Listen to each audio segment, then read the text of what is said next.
Good evening, ladies and gentlemen. Yes, I was going to say, I think I can be heard. Andy, all the way in the back. What about you guys up in the... Beautiful, beautiful. Good evening. My name is Michael Marr. I'm on the development staff at Channel 13 and WLIW on behalf of both of our stations and the New York Society Library. I'd like to welcome you this evening. It's really great for you to turn out. Glad you're here.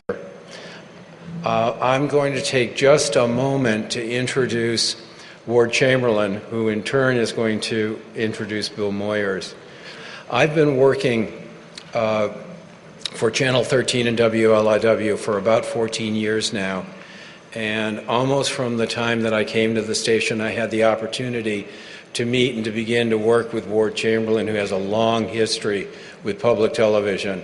So nothing makes me happier than to introduce him and bring him to the podium.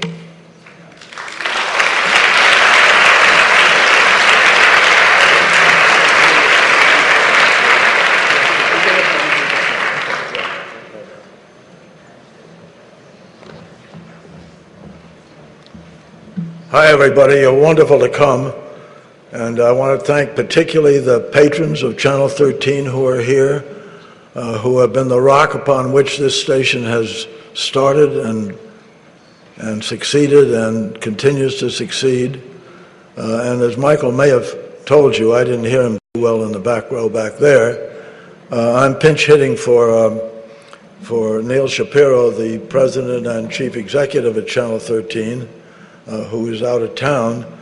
Neil is relatively new at Channel 13, and I want to say that I hope a number of you will meet him in the course of the year. He comes out of commercial television, and he has wonderful television ideas. He's a good leader, and I think he's going to give increased vitality to Channel 13. So he's a great guy and will do well, I'm sure. Walking over here and thinking about introducing Bill, I thought about the partnership that has existed between Bill Moyers and Channel 13 for some 30 years with a few brief interruptions. It's a relationship that's based on trust, complete trust between the station and Bill, and done on a handshake basis all the time. We have, at 13, have provided Bill with airtime and with broadcast time and helped around the country with PBS and been a cheerleader for everything that he's done. And we've never questioned what he was going to do and have not in any way inhibited what he might like to do, because if you tried to do that, you wouldn't have him back the following week. You know, television, for those who are not involved in the industry, is a labor-intensive business. It's when you produce an hour of television, it takes a tremendous amount of work and research and development and putting the show together. And here we have this great man who has been doing it now for a long period of time and who is covered in his programs that he's done for 13 and for the country. He's covered government, media, religion, poetry, philosophy. I was thinking the other day, Bill, of those programs that you did years ago with Mortimer Adler. But there are old programs that stick in your mind over these many years. And I've wondered for a long time how this friend of ours could keep doing this week after week and year after year. And I have one secret which I'll impart to you. Sometime probably in the 1980s, I was in Washington, and I had with the Washington Public Television Station, and I had an idea for a television show, and I talked about it casually with Bill on the phone, and he was somewhat interested. wasn't a very big deal. But I then wrote him a letter because he was in London, and we didn't have email in those days. And I got back from him in 4 or 5 days, a handwritten letter in that very legible small handwriting of his, sort of single-spaced, on hotel stationery, going into great detail about this program that we might do.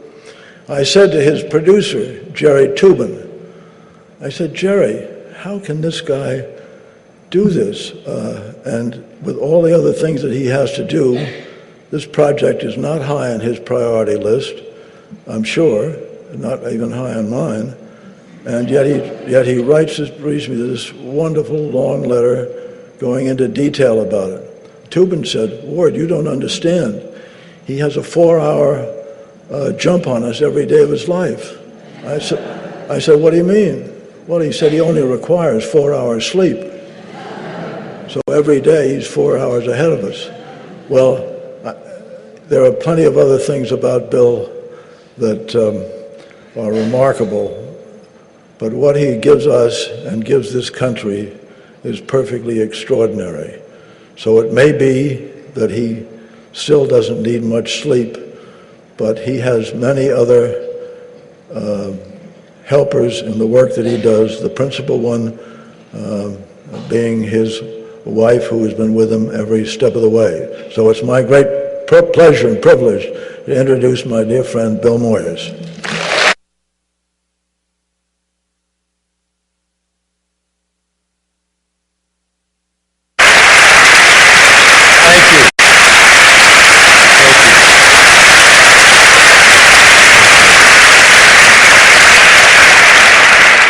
Thank you very much for that welcome. Thank you for being here, for your support of Channel 13 and public television, and thanks to you, Ward, for coming out tonight to make that introduction. My heroes have always been people who create institutions and then preserve, protect, and nurture them so that they are passed on from one generation to another. Ward Chamberlain was present at the creation of public broadcasting back in the late 60s. I was there too. My last job at the White House for President Johnson before I left in January of 67 was to complete the work on the Carnegie Commission's report on the future of educational television and send it off to the team at the White House that would turn it into the Public Broadcasting Act of 1967. When that act was passed, I was then publisher of Newsday, but Ward was in Washington and became a key official, a founding father, if you will, of the Corporation for Public Broadcasting, which became the heat shield for public broadcasting down through the years. So you're in the presence of a towering giant here.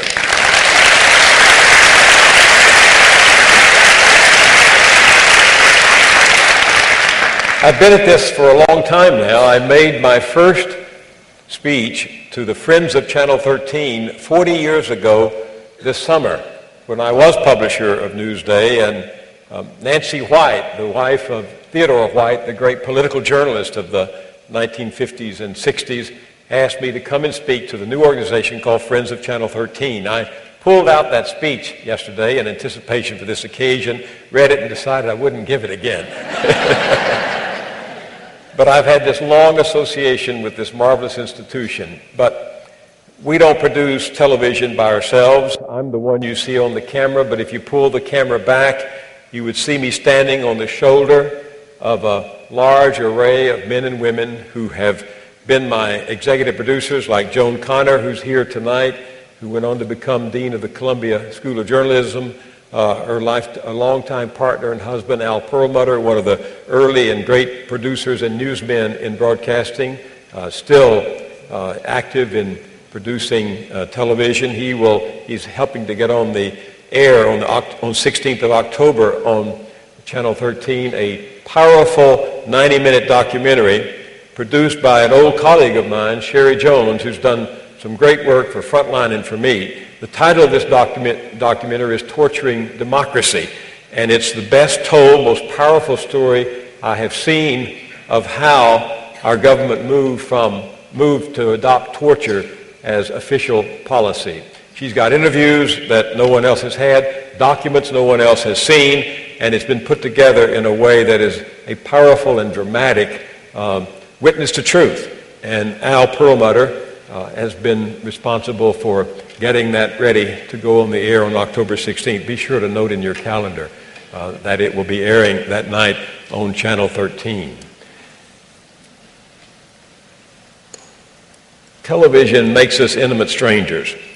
You think you know the people you see on television. And sometimes you do, but my wife and I, who is my partner and my co-executive producer on everything we do now, we were walking down 77th Street on the other side of the park one day, and about halfway down I noticed 2 or 3 women who were sitting on the stoop of the apartment, of the brownstone, and they looked up, and one of them had that glint of recognition in her eyes. You know, that person coming down the street's familiar. So we got very close, and she looked up at me and said, I know you. Do you know who you are?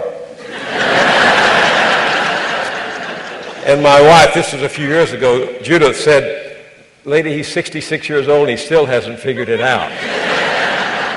Well, I still haven't figured it out. I'm not sure who I am until I write something down or speak it, and then I have a better idea. Many years ago, on one of those detours I'd taken for public broadcasting, I was the senior correspondent for CBS Reports, the Ed Murrah documentary unit that existed for so long and did such powerful journalism. I was also the senior analyst for the CBS Evening News, having succeeded Eric Severide, and also doing a summer series with my old friend, the great journalist, the late Charles Carroll. I know many of you remember him. So August came, and as that happened every August when I finished my work there, I took the plane down to East Texas to see my parents.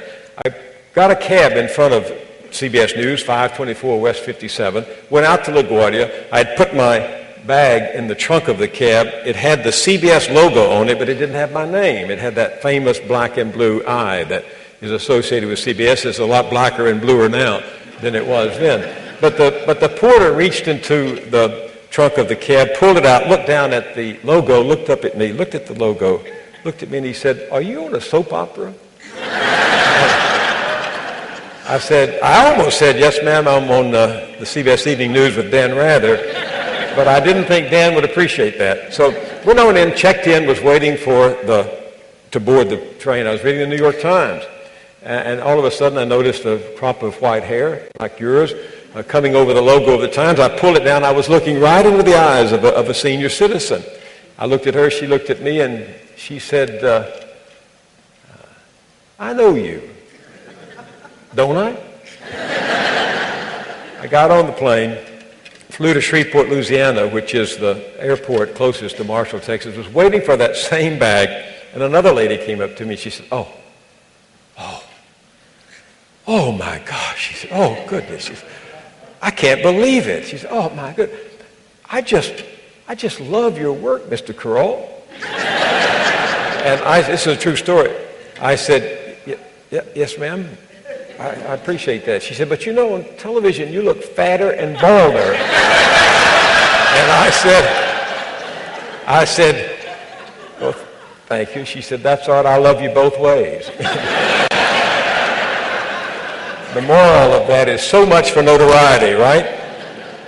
Which is one of the reasons I was glad that my editor at Random House and Doubleday called me and said they would like to print some of the speeches of mine that I've been making over the last few years. Jerry Howard, the editor, had seen them on the internet. I said, "Jerry, people listen to speeches, but they don't read them." He said, "I think they will read these." And so with Jerry's help, I edited these speeches into essays that appear in this little book, Moyers on America. And they pretty well contain most of what I have thought important over these last 10 years. And with your indulgence, instead of making a speech tonight, I'd like to just read you a few excerpts from this that I think is somewhat pertinent to the environment we're living in today, and to give you a sense of the breadth of a journalist's interest. You know, we journalists are licensed to explain things we don't understand. And since there's so much I don't understand, I've made a career out of being a student on television, on the air. I always was a good pupil, a good student in high school and college, and I guess that that television and journalism gives you the right to keep asking questions. And somebody else is paying the tuition and the travel, and that's what I've been doing. Let me just read you an excerpt from the introduction to this, Moyers on Democracy. Democracy in America is a story of narrow escapes, and we may be running out of luck. The reigning presumption about the American experience, as the historian Lawrence Goodwin has written, is grounded in the idea of progress, the conviction that the present is better than the past and the future will bring even more improvement. For all of our shortcomings, we keep telling ourselves the system works. Now all bets are off. The earth we share is our common gift to be passed on in good condition to our children's children is being despoiled. Private wealth is growing and public squalor is increasing. Our Constitution is perilously close to being consigned to the valley of the shadow of death, betrayed by a powerful cabal of secrecy-obsessed authoritarians.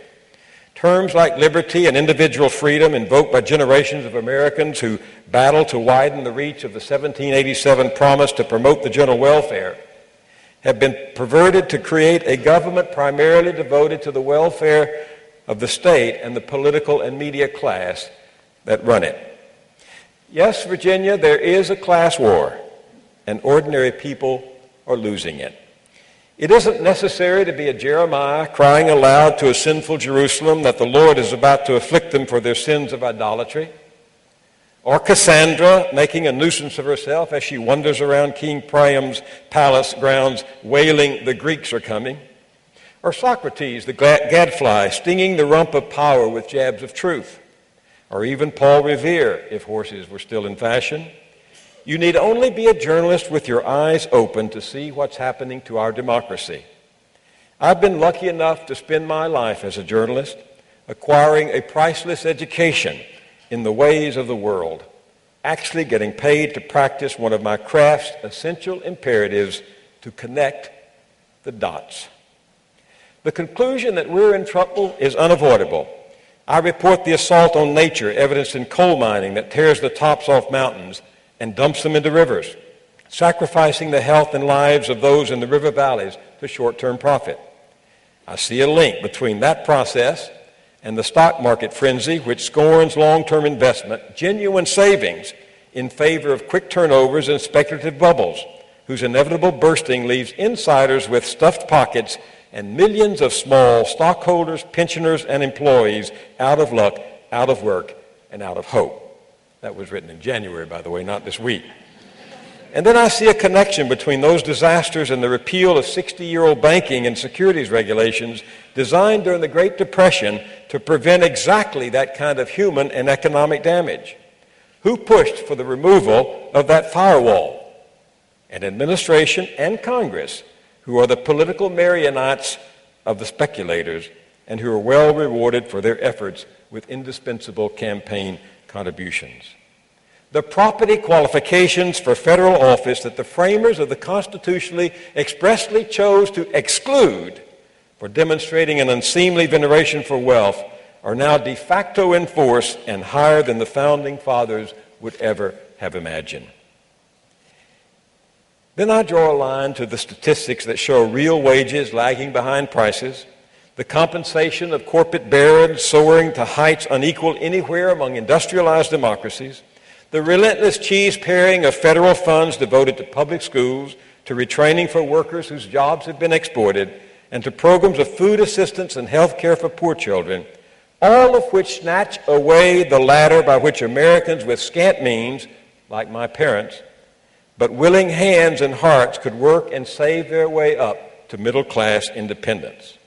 And I connect those numbers to our triumphant reactionaries' campaigns against labor unions and higher minimum wages, and to their success in reframing the tax codes so as to strip them of their progressive character, laying the burden of Atlas on a shrinking middle class awash in credit card debt as wage earners strive to keep up with rising costs for health care, college tuitions, and affordable housing, while huge inheritances go untouched, tax shelters abroad are legalized, rates on capital gains are slashed, and the rich get richer, and with each increase in their wealth are able to buy themselves more influence over those who make and carry out the laws. Edward R. Murrow told his generation of journalists, "No one can eliminate prejudices, just recognize them." Here is my bias. Extremes of wealth and poverty cannot be reconciled with a genuinely democratic politics. Our democracy has prospered most when it was firmly anchored in the idea that we, the people, we together, not just a favored few, would identify and remedy common distempers and dilemmas and win the gamble our forefathers undertook when they espoused the radical idea that people could govern themselves wisely.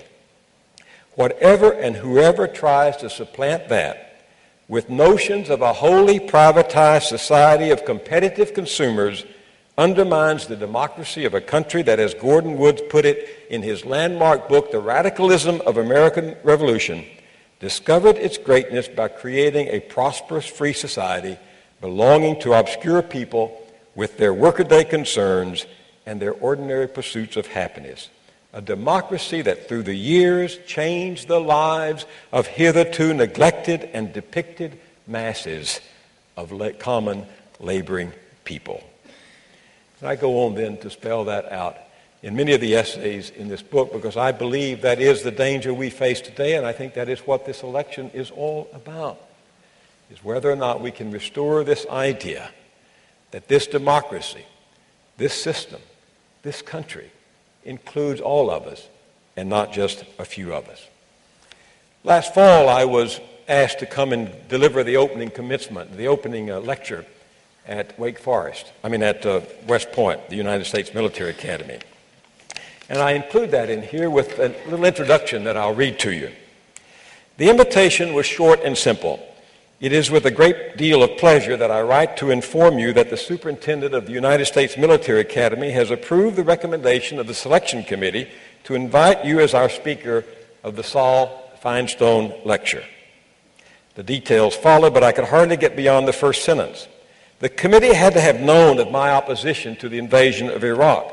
It's no small part because I had served in the White House during President Lyndon Johnson's escalation of the war in Vietnam, and I saw the Bush administration repeating many of our mistakes.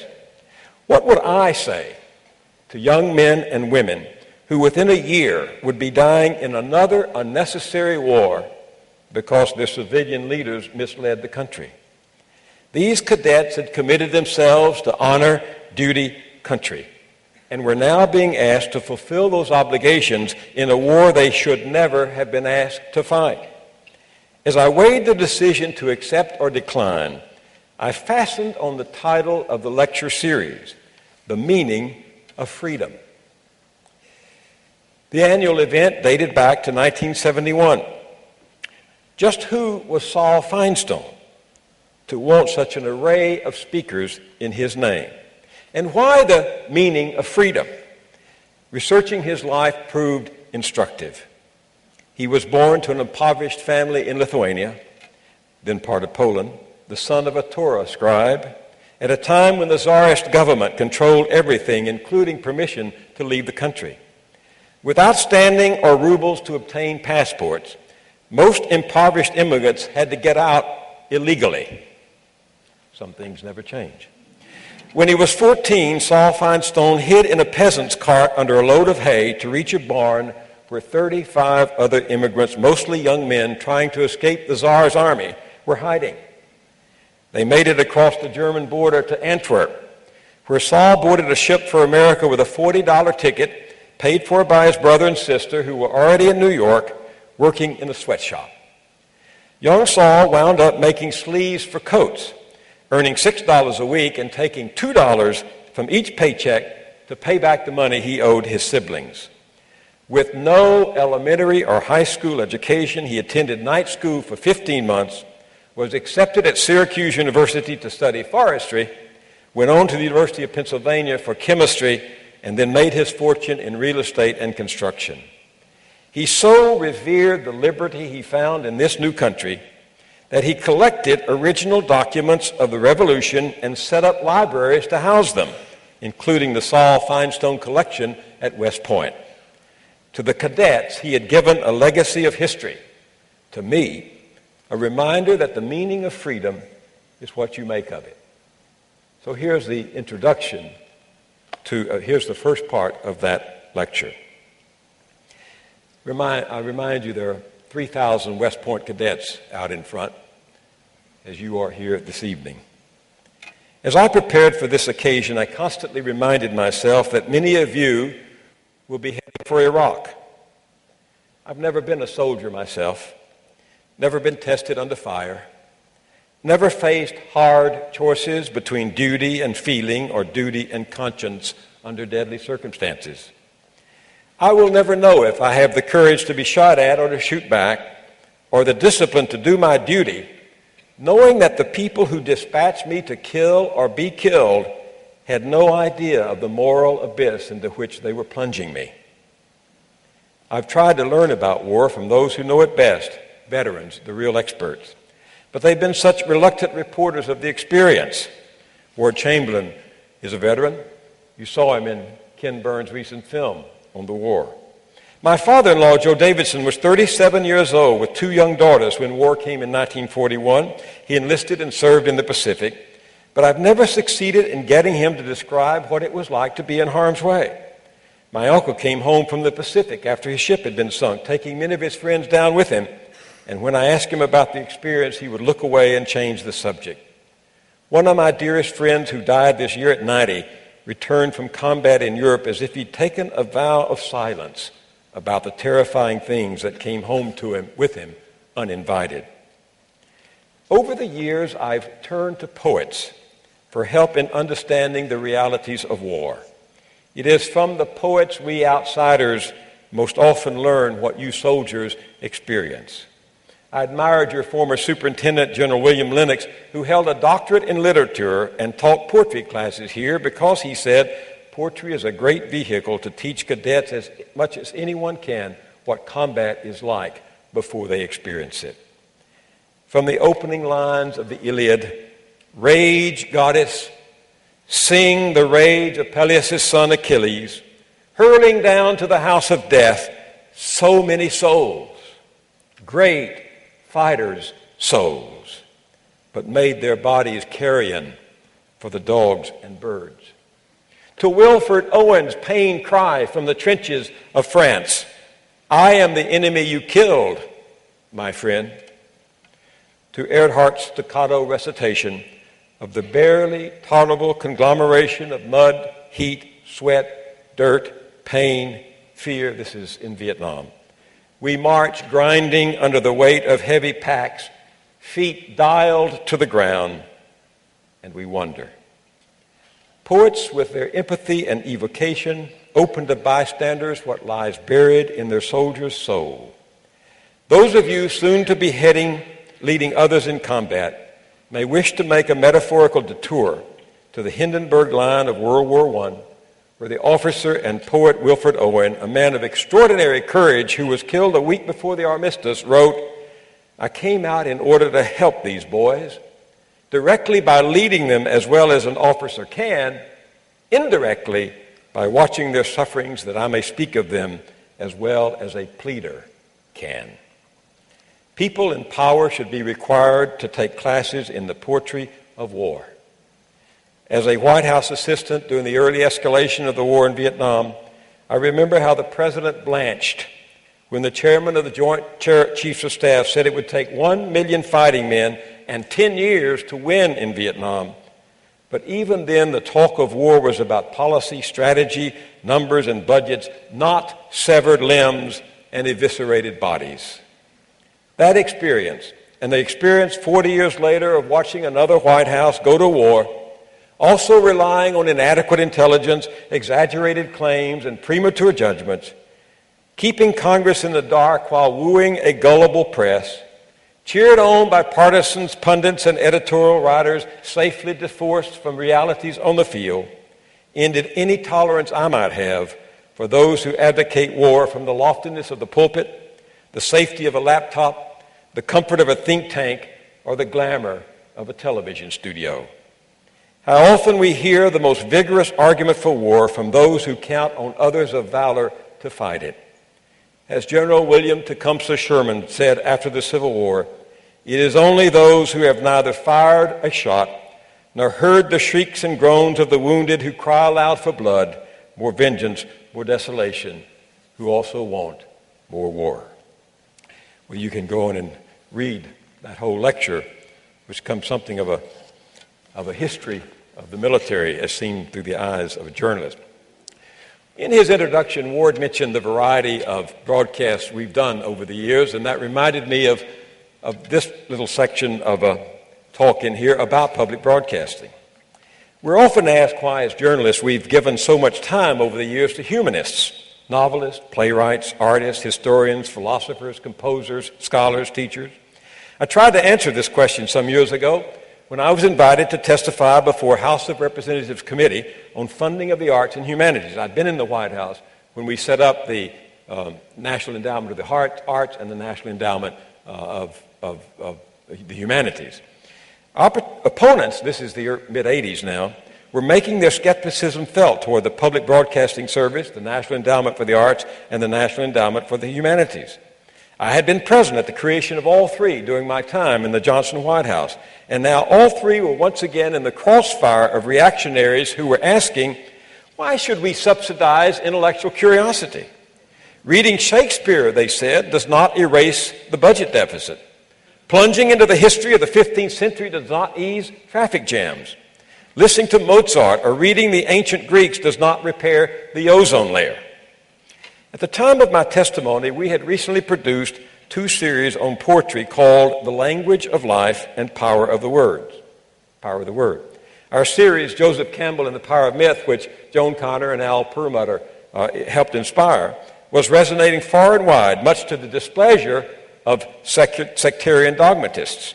We created a documentary special called The Power of the Past about how Florence valued art for public and not merely private consumption. Our series of World of Ideas offered conversations from a wide spectrum of voices. So many others who opened our minds to what my late friend and colleague Eric Severide called the news of the mind. We had taken note of the lament by David Denby in the Atlantic Monthly, and now this is 20 years ago, that Americans have ceased talking to one another. Instead, they entertain one another, and do so in all sorts of places where entertainment is beside the point or corrupting. Under the tyranny of affability and simplicity, public discourse in politics, religion, and education has collapsed into smiling drivel.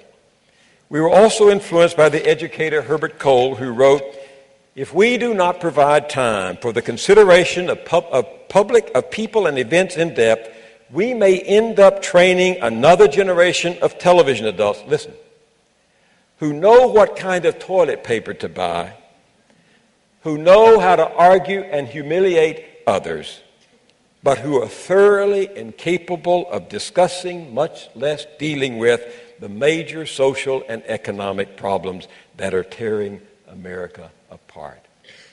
And the seeds of 20 years ago have flowered today in a veritable jungle of invective and hatred and venom, so that it is impossible for we Americans to discuss coherently and intelligently the course on which we are heading, from which, as I said in the introduction of this book, there might not be a return. Critics reminded us that these programs taught no one how to bake bread or build bridges, and they were right.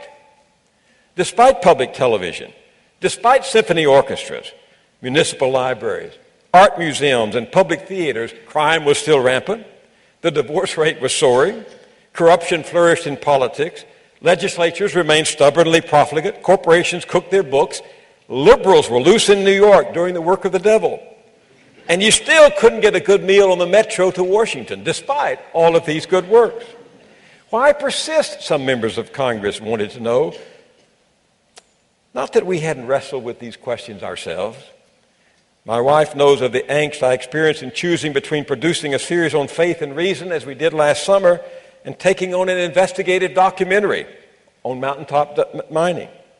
Life is short and funding scarce. That's the motto in public broadcasting. Life is short and funding scarce.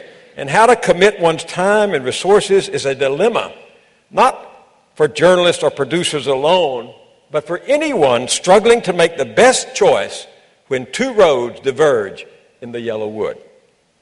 So down I went to Washington without a tried and true answer for Congress. I could not hand them a ledger showing that ideas have consequences. I chose instead to tell them what they would have learned if they had been listening to public television and to just a few of the people who appeared in our broadcast. They would have heard the novelist Maxine Hong Kingston say, all human beings have this burden in life to constantly figure out what's true, what's authentic, what's meaningful, what's dross, what's a hallucination, what's a figment, and what's madness. We all need to figure out what is valuable constantly. As a writer, said Maxine Hall Kingston, all I'm doing is posing the question in a way that people can see more clearly. They would have heard Peter Sellers, the iconoclastic director of Shakespeare, explain that he wants to put our society up next to those great masterpieces of Shakespeare and Mozart. Are we thinking big enough? Are we generous of spirit as that music and those plays were generous of spirit? What does our society look like next to the greatest things human beings have ever created? They would have heard Vartan Gregorian, then head of the New York Public Library, talk about how in a big library suddenly you feel humble. The whole of humanity is in front of you.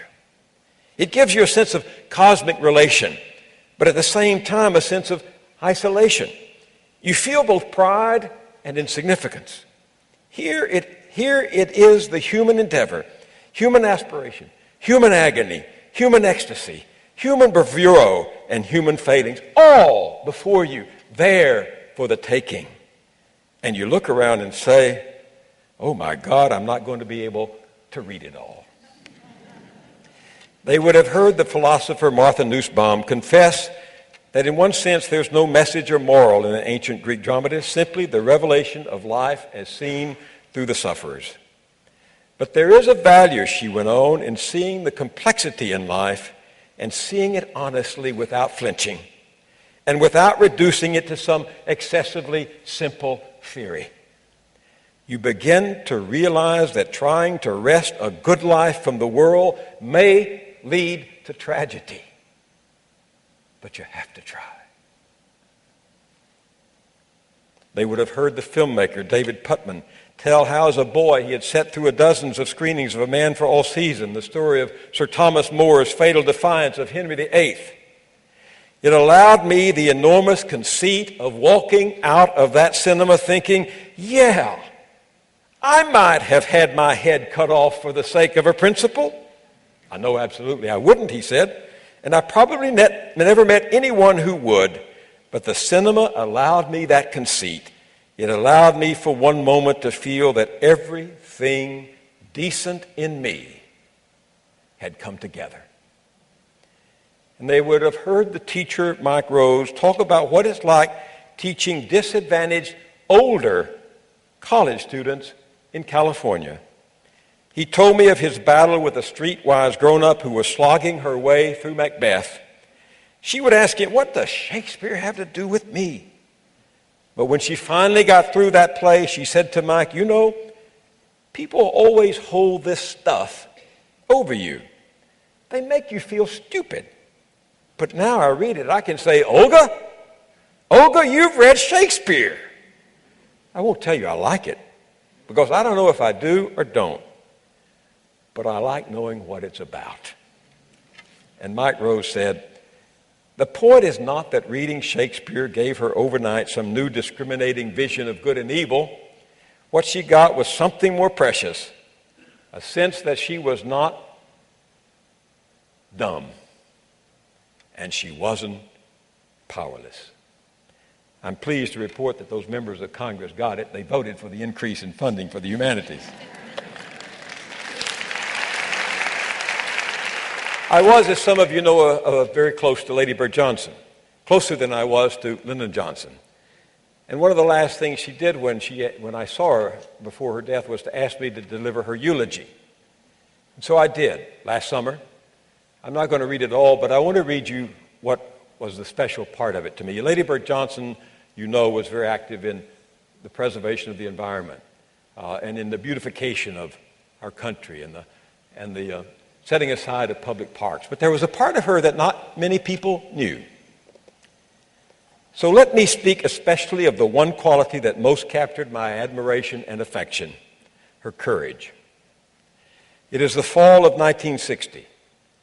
A few days before the election, we're in Dallas, where neither Kennedy nor Johnson are local heroes. We start across the street from the Adolphus to the Baker Hotel. The reactionary congressman from Dallas, Bruce Alger, has organized a demonstration of women, pretty women, in costumes of red, white, and blue, waving little American flags above their cowboy hats. At first, I take them to be cheerleaders having a good time. But suddenly, they are an angry mob, snarling, salivating, spitting. A roar, a primal, frightening roar, swells around us. My first experience with collective hate roused to fever pitch. I'm right behind the Johnsons as we make our way through that throng. She's taken his arm, and as she turns left and right, nodding to the mob, I can see that she's smiling. And I see in the eyes of some of those women from the suburbs a confusion, what I take to be their realization that this is them at their most uncivil, confronting a woman who is the triumph of civility. So help me, her very demeanor created a small zone of grace in the middle of that tumultuous crowd. And they moved back a little, and again a little. Mrs. Johnson continuing to nod and smile until we're inside the hotel and upstairs in the suite. Now LBJ is smiling. He knows that Texas was up for grabs until this moment, and the backlash will decide it for us, as it did. But Mrs. Johnson has pulled back the curtains and is looking down that street as the mob disperses. She has seen a dark and disturbing omen. Things will never be the same again, she says.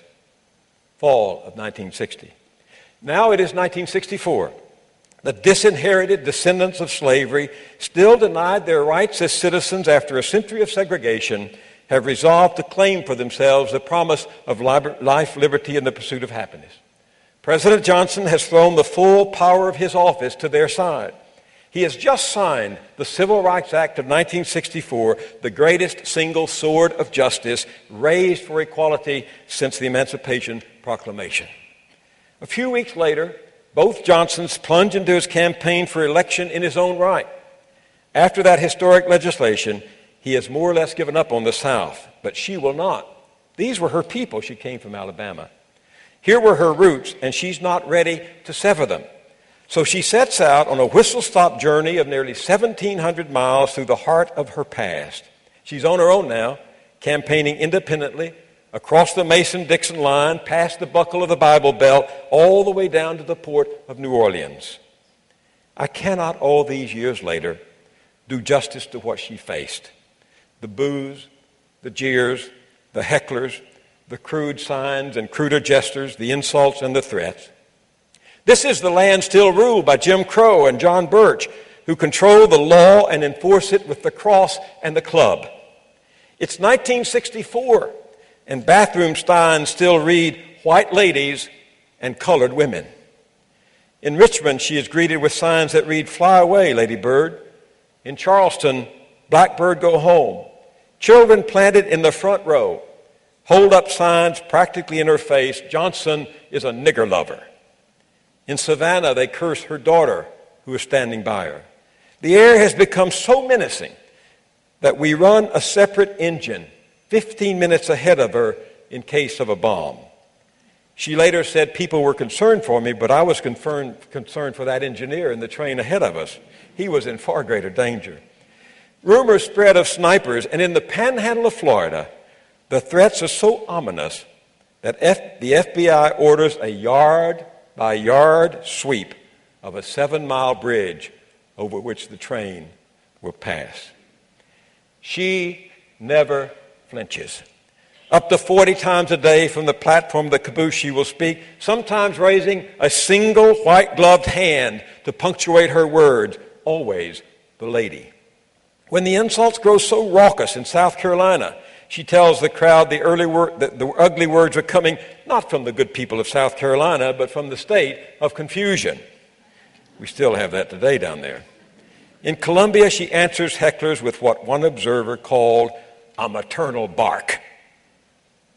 An advanced man called me at the White House from the pay telephone at a local train depot. He was choking back the tears. "As long as I live," he said, in a voice breaking with emotion, "I will thank God that I was here today so that I can tell my children that I saw the difference courage makes." Yes, she planted flowers and worked for highways and parks and vistas that opened us to the technicolor splendors of our world. Walk this weekend, this was given in Austin, among the paths and trails and flowers and see the beauty she loved. But as you do, remember, she also loved democracy and saw a beauty in it. Rough though the ground may be, hard and stony, as tangled and threatened with blight as nature itself. And remember that this shy little girl from Karnak, Texas, 12 miles from where I grew up, with eyes as wistful as cypress and manners as soft as the whispering pine, grew up to show us how to cultivate the beauty in democracy. The voice raised against the mob, the courage to overcome fear, and convictions and principles as true as steel. Claudia Alta Taylor, Lady Bird Johnson, served the beauty in nature and the beauty in us, and right down to the end of her long and beautiful life, she inspired us to serve them too. Now then, finally, a few years ago I'll read this little head note. When the Jewish Theological Seminary invited me to accept an honorary doctorate, I felt as if I were going home. I'm, of course, a Baptist from East Texas with a Master of Divinity from a Baptist seminary. And the Jewish Theological Seminary, located on the Upper West Side of New York, is the preeminent center outside of Israel for the academic study of Judaica. The bond I felt had nothing to do with geography or theology, and everything to do with a mutual regard for the power of memory. The library houses the most complete collection of Judaica in the Western Hemisphere, and you can touch there, physically and emotionally, records of a mighty commitment to preserve the past. I had chosen the library as the venue for the premiere of the PBS series Heritage Conversations, in which I explored what the New York Times called a perennial, elusive, and possibly unanswerable question: what is a Jew? In that first episode, I mentioned to my guest, the scholar Yosef Yerushalmi, something I'd learned years ago in Hebrew class in that seminary in Texas, that the Hebrew word for memory, for remember, zakor, occurs in the Bible 169 times. I wanted to know why this is important in Jewish history. Well, said the professor, the biblical command to remember is one of the crucial commandments, part of the original fabric of Jewish religion from its inception. But why say in the book of Job are Jews commanded to remember minute, concrete genealogies and obscure kings and rulers and others? I asked him. The professor said I had it wrong. A lot could and should be forgotten. If a king did evil in the sight of the Lord, then he doesn't rate. The Jews, he said, had developed a very special kind of historical writing, a very special kind of historiography. And the principle of it, he said, they remembered that which was vital to remember. He had given me the text for my speech, and here's a brief excerpt from it. The 100th anniversary of your seminary stirs the power of memory, and that is no small feat in a society hypnotically fascinated with the moment. My own business, Broadcast News, helps to make this an anxious age of agitated amnesiacs. Not a disaster happens in the world that we do not instantly hear of, but rarely is there context for the endless procession of problems, crimes, accusations, and contradictions. We seem to know everything about the last 24 hours, but very little of the last 60 years or the last 60 centuries.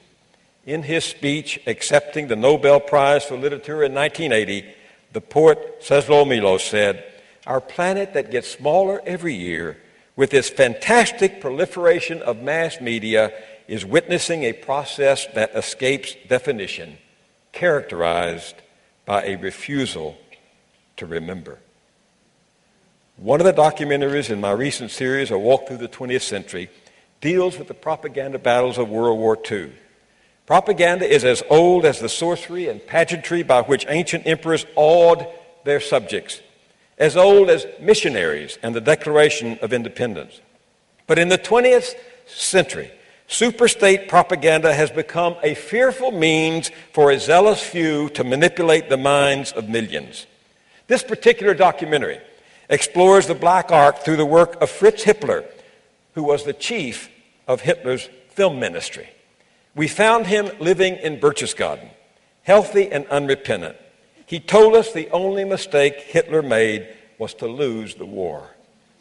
In a chilling interview with the producer David Grubin, Hitler speaks of how he tried to reach the soul of the masses through appalling movies like The Eternal Jew, which planted the seed for genocide. The other portrait in the documentary is of the cocky little Sicilian immigrant Frank Capra, famed for his gentle movies like Mr. Smith Goes to Washington, in which ordinary people and apple pie virtue come out ahead. Frank Capra was drafted by FDR to answer Hitler's propaganda. He was in his 90s when I interviewed him in New York, and he brought a portfolio of pictures with him to our meeting. They were photographs taken by American soldiers entering Dachau and Buchenwald near the end of the war. Capra had kept them all this time to remind him of what had been at stake. It is argued that we no longer have a usable past. Don't look to history for guidance, we're told. In his account of Vienna at the turn of the century, Karl Schorsky wrote that the modern mind has been growing indifferent to history because history, conceived as a continuous, nourishing tradition, has become useless to it. Today, Nathan Tittle describes as one of the most disquieting features of American life the lack of historical continuity and communication between the generations. What is happening today, this hour, this very moment, seems to be our sole criterion for judgment and action. It is no accident that Big Brother in the novel 1984 banishes history to the memory hole, where inconvenient facts simply disappear. Listen to this. The power of despotism described by Orwell relies on the police for enforcement, but it rests on obliteration of the past. O'Brien, the personification of Big Brother, says to Winston Smith, the protagonist, what a Karl Rove would say today: "We will squeeze you empty, and then we shall fill you with ourselves." And they do. As Bertolt Brecht wrote in his poem, New Age, new ages don't begin all at once. My grandfather lived in the New Age. My grandson will still live in the old. New meat is eaten with old forks. From the new antenna come the old stupidities. Wisdom is passed from mouth to mouth. This seminary is a crucial institution to Judaism. You are the keepers of historic wisdom held up in the light of new experience. Where the past and the future meet in the present, you are witnesses. One of your own said it eloquently: in remembrance is the secret of redemption. You're a wonderful audience. I could read you some that are funny, but I won't, just to show you that there's another side of the journalist. But thank you for this occasion, and thank you for your support.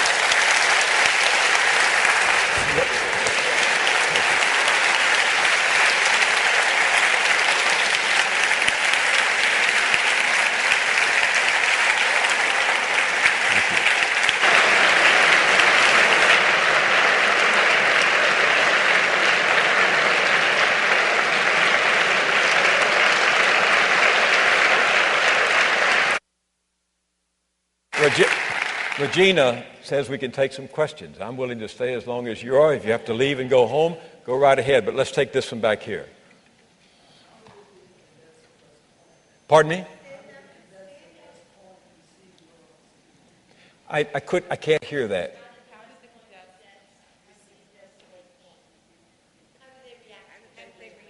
The audience at West Point?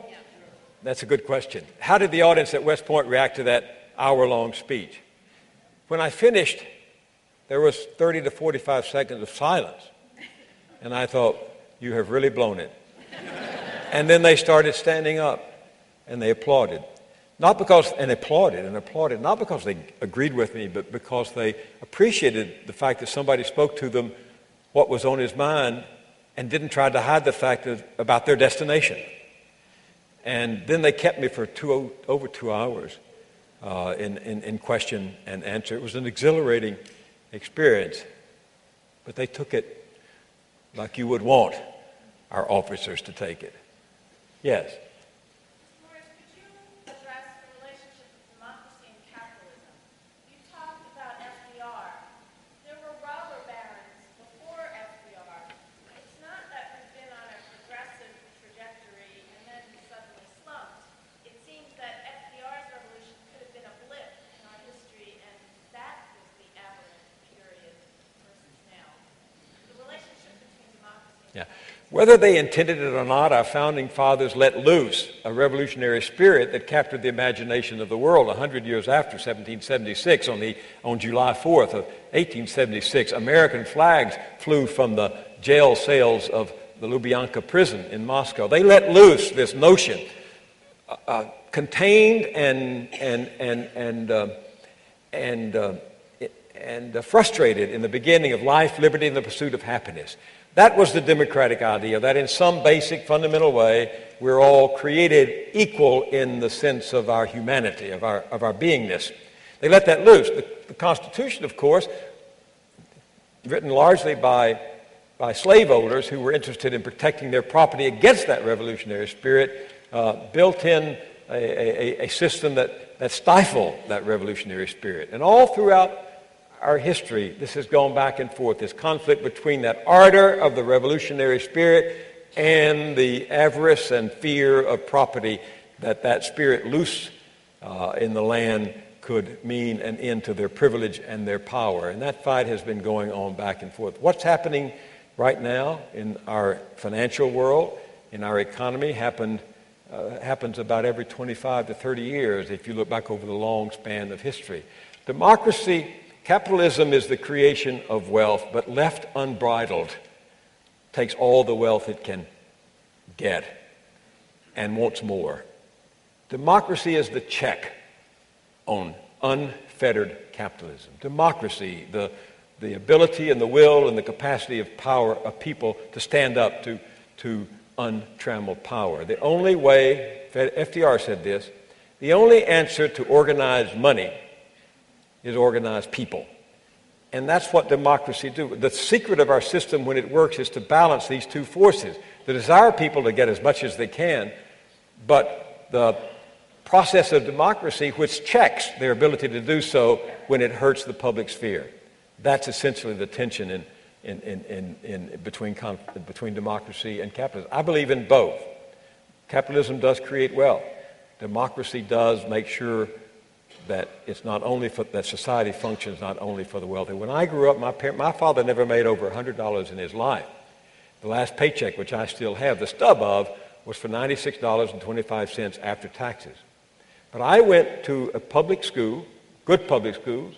I drove to a public college on a public highway, stopped and rested in public parks, and had almost free public school books. I had a really good education. I noticed the other day that the tuition at Columbia is now $50,000. If that continues, it means that only the people whose parents or scholarships can provide $50,000 will be well educated, while people like Bill Moyers 60 years ago will not be able to afford college. So you've got to have public schools to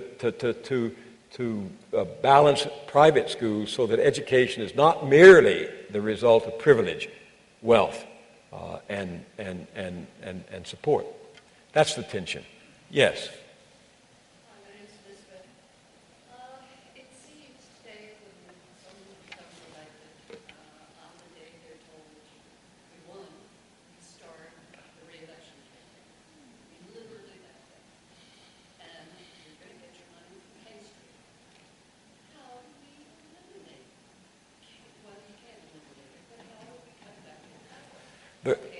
The question is, it seems that every time anybody takes the oath of office, he or she begins to run immediately for re-election.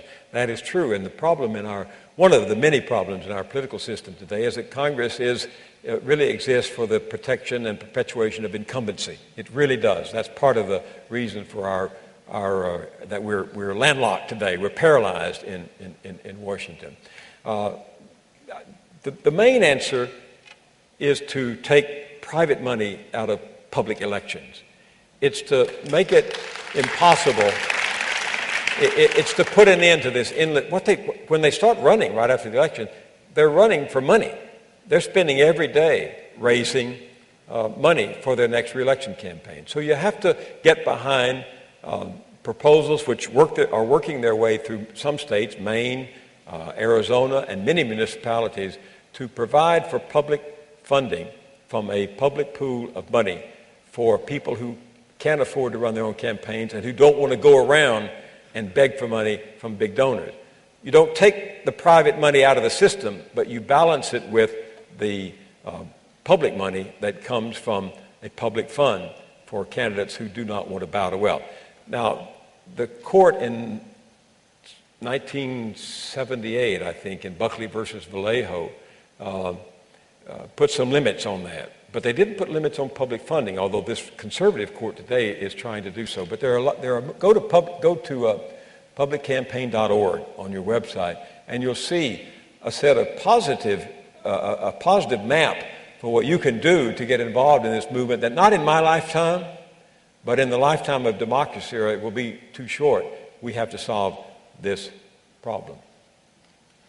Yes, sir. I read your introduction while I was waiting for you to start speaking, and I think you very well outlined the dangers and the horrible problems that we're faced with right now.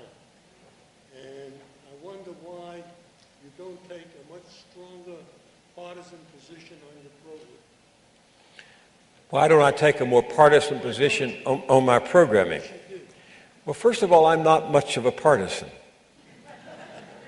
I'm not.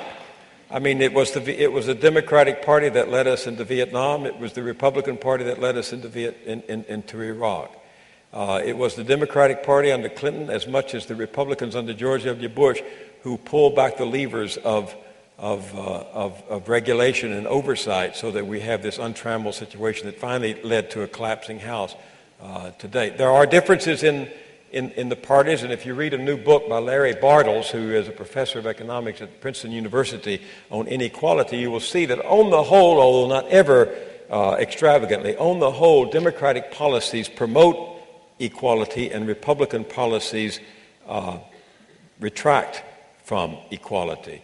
But it's not enough that you could say, "Oh, the Democrat." I'm going to, as a journalist, I'm going to back the Democrats because, for one thing, unintended consequences mean you're going to be embarrassed down the road when your president proves not to be the moral leader you had wanted him to be, or to be the wise man. So I'm not a party. Thomas Jefferson said, "If I had to go to party, I'm not a Federalist or a Whig. If I had to go to heaven, but with a party, I would choose not to go at all." And I say that there won't be any libertarians in Republicans in heaven, or Democrats, or liberals or conservatives, just us Baptists. No, the answer to your question is that's not the journalist's job. Is not to elect or defeat candidates. That's your job. Our job is to be as honest as we can and get as close as we can to the verifiable truth, and then trust. And sometimes it's a misplaced trust that we, the people, will choose. But anyone I endorse would embarrass me, would disappoint me down the road. And the people that I want to trust my credibility and my information, my dispassionate and disinterested loyalty to the facts, would not trust me anymore. And I'd lose half of my audience, not because I'm a partisan, but because I'm a propagandist in their eyes. And I just don't think that's the role of the journal. It's the Democratic Party's job to fight for what it stands for, if it could ever decide what it stands for. It's not the journalist's job.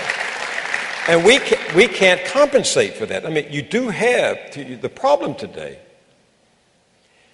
is that you have a corporate media that is part of the game. The media elites play with the corporate, with the political elites. You have some mainstream journalists like myself who are not partisan, who try to say what we see and report what we find.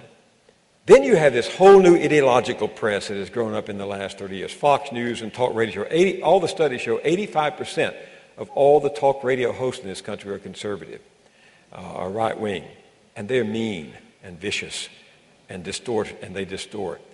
So you've got an imbalance now. You've got a crippled and compromised corporate media.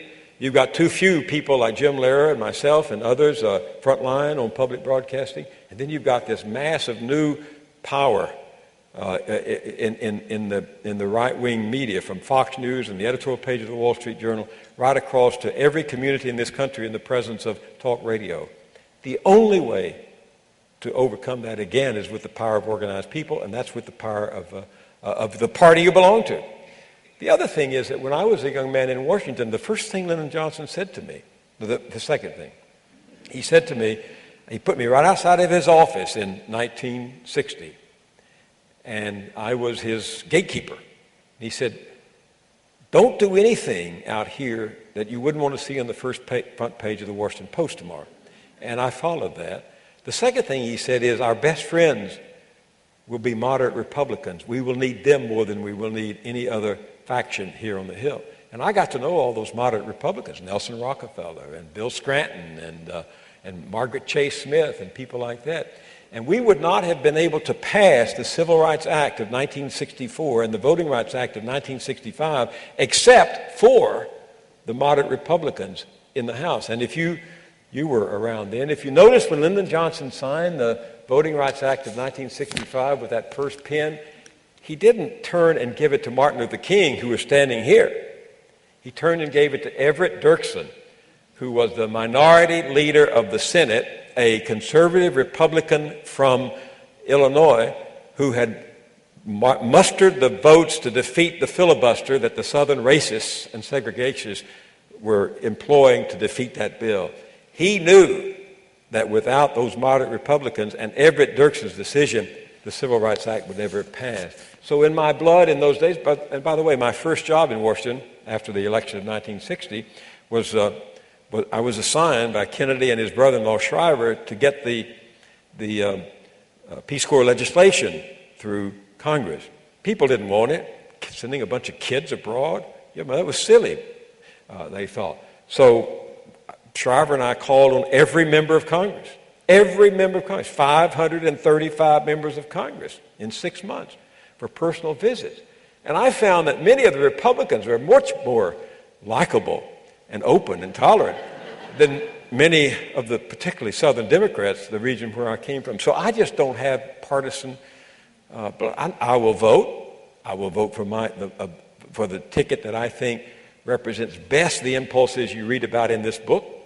But I would not go on and argue for this candidate or that candidate because that's simply not the journalist's job. Yes, ma'am. The moderate wing of the Republican Party has been eclipsed so in the last 10, 20 years. Any thoughts about how we can bring them back? The moderate wing of the Republican Party has been clipped in the last 15 to 20 years. Yes, I don't think you will get them back. I thought you might with this election, but I can see now that the strategy with Palin is to resurrect the cultural wars. I mean, two primary constituents were responsible for her choice. One was the neoconservatives. Last year, Bill Kristol, who's the editor of the Weekly Standard, Rupert Murdoch's newspaper, very influential news magazine in Washington, and a group of his colleagues took this cruise off the Alaskan coast. Like Nation magazine takes a cruise, you can go on that, or New Republic or National Review. Well, they had lunch with the governor, and they liked her very much. In fact, one of them is quoted as saying, she's a blank page, and we can write on her what we want. So the neoconservatives who are looking for another agent of their imperial ambitions started agitating for her. And so did the Christian right in this country. There's a very powerful group. Very few people know about it. It's probably the most powerful group in this country politically. It's the National Council on Policy, and it's a right-wing group of religious, political, and wealthy interests that really shape everything that happens inside the Republican infrastructure in this country. And they were the ones who really vetted Sarah Palin. They love her. They like the fact that she comes out of an Assembly of God background. It's not evangelical, but it's conservative out there. And while she never uses the language, except rarely, she sends the symbol. When you saw that huge crowd in St. Louis, in St. Paul respond to her, they didn't know her. They responded to her, though, as if it were an immaculate conception, as I said on the Hill.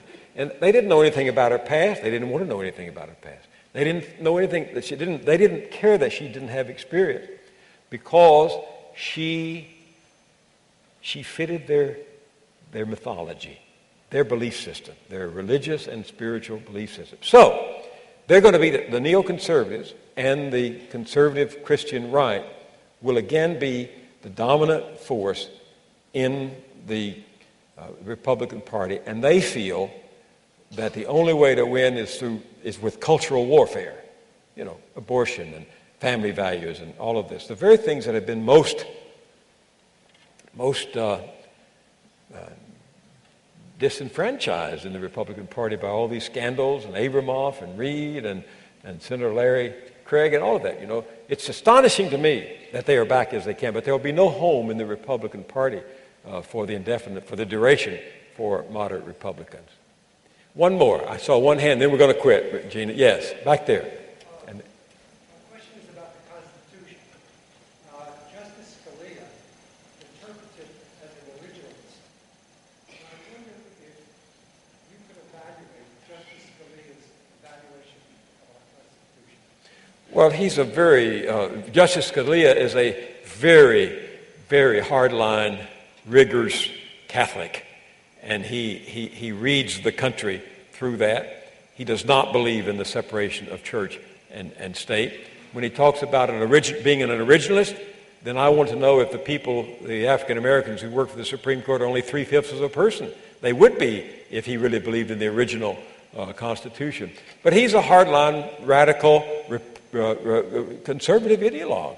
And he is an activist judge who is determined to see, he and Clarence Thomas, that their view of the Constitution, which they make read what they want it to read, prevails. And if you want to say it, Joan Connor is fond of telling me that the one issue in this campaign, and I'm speaking as a journalist, not as a partisan, will come down to the court. One death on the court, and it could go either way for the rest of our lives. So that's how some people parse that. Now, I said that was the last question, but you had half a question. What was it? What's the half of the question, and then we'll close? Could I make it a whole? Okay. On one of your programs, you had two conservative Republicans talk about their reasons for impeachment of our president because he was not upholding the Constitution as it was written, but going around and doing it himself. They were staunch Republicans.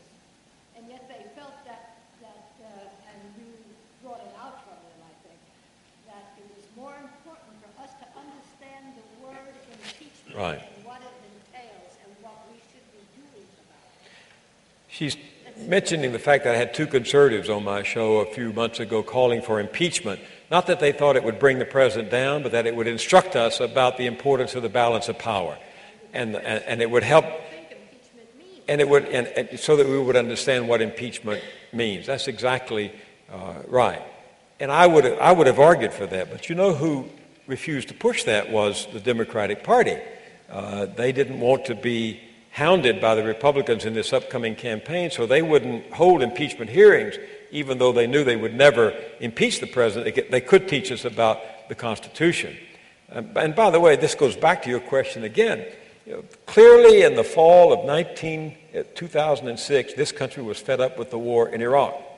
They elected Democrats for a variety of reasons, but mainly because the Democrats said, we'll put an end to the war. And since then, Harry Reid and Nancy Pelosi have crumbled. They have not done it.